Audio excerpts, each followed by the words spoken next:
Hello and what's up YouTube? As the title of the video suggests, I will be showing you my new powder hopper for my homemade powder coating gun. These are the materials that I used. A plastic jar, PVC 3/4 inch to 1/2 inch reducer fitting, 3/4 inch PVC end cap, PVC bulkhead fitting, brass 1/2 inch to 1/4 inch reducer fitting, push-in type fitting for 1/4 inch air hose, and a piece of rubber gasket.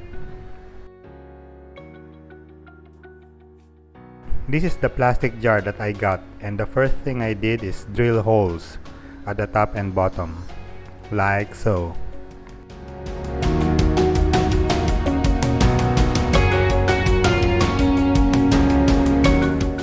I chose this particular plastic jar because the lid has a gasket that makes it airtight. The hole on top will accept this PVC bulkhead fitting. The fitting I used is for electrical PVC conduit.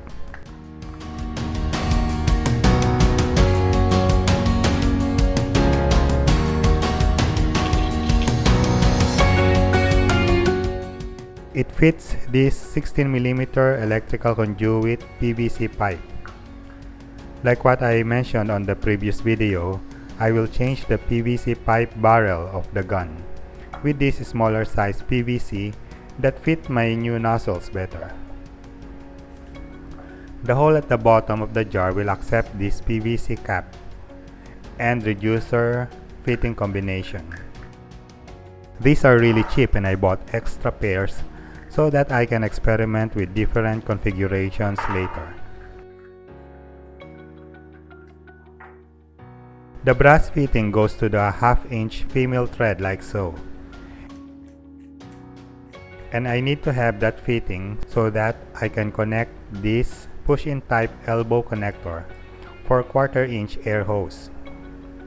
And as you can see, this will then go to the bottom of the hopper. I then drilled 4 holes on the cap that will be inside the hopper. The holes are where the air will go out. I tried 4 holes for now, but later I may try with more holes and see if that makes it better. I initially just dimpled the surface because the holes that I drilled through are slightly angled, like so.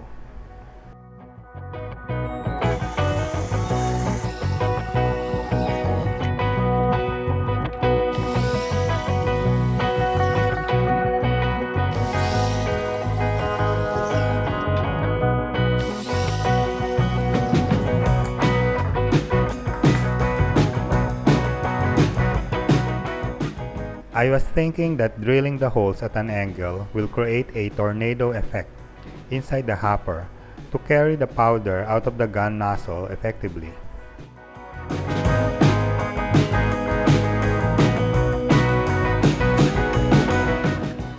I simply trimmed the ends of the reducer fitting to ensure that the air can freely pass through those small holes. The remaining step is just connecting this to the bottom of the hopper.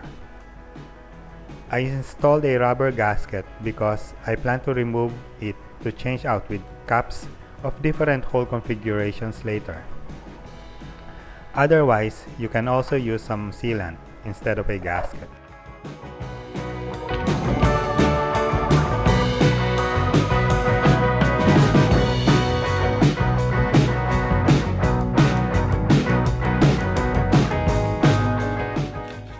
And that's it. That is my new style of powder hopper for my homemade powder coating gun. Cost me very little time and money to build. So before I try it out to my gun, I have to change the PVC pipe barrel like I mentioned earlier. I go ahead and get a piece of 16mm PVC pipe and fill it with a special sand I borrowed from our pet cat. I put sand inside so that the pipe will not kink when I heat and bend it later. If you want to bend PVC, try to use ordinary clean sand as much as possible. When the PVC is heated, it softens and can easily be bent to an angle. I used a coffee jar as a pattern to bend the pipe because it has a groove that helps with preventing kinks.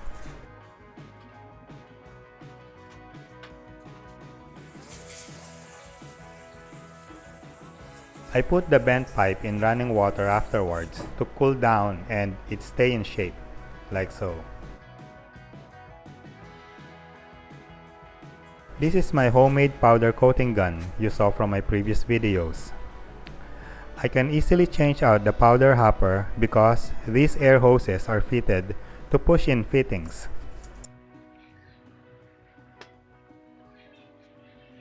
So first, I have to change out the gun barrel. This is the new one already on the gun, and this is the old one I will not be using anymore. As you can see, the smaller PVC pipe is a better fit to the gun nozzle. Then, the high voltage wire simply plug into the hole in the nozzle.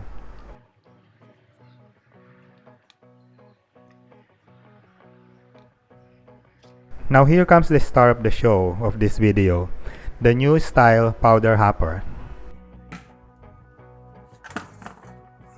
This previous hopper works fine and I will still be using it. I needed several other hoppers anyway for easy color changes, so I take this opportunity to try a different design.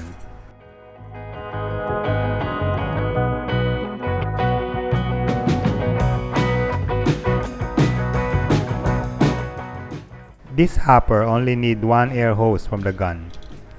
The 1/4 inch air hose connects to the T-fitting of the air outlet. I simply plug the other end of the T-fittings that I did not use.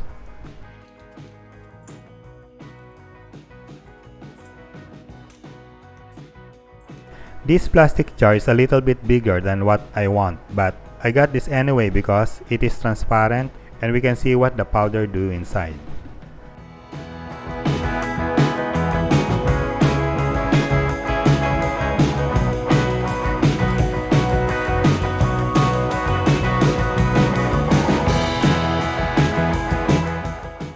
For this test, I have the hopper half filled with powder.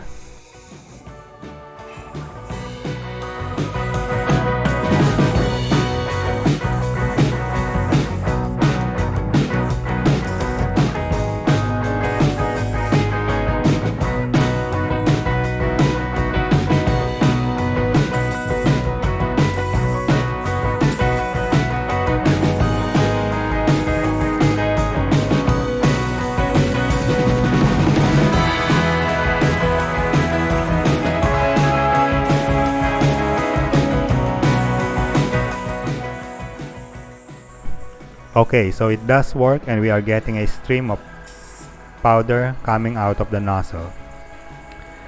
Honestly, I do not see any improvement from my previous hopper design.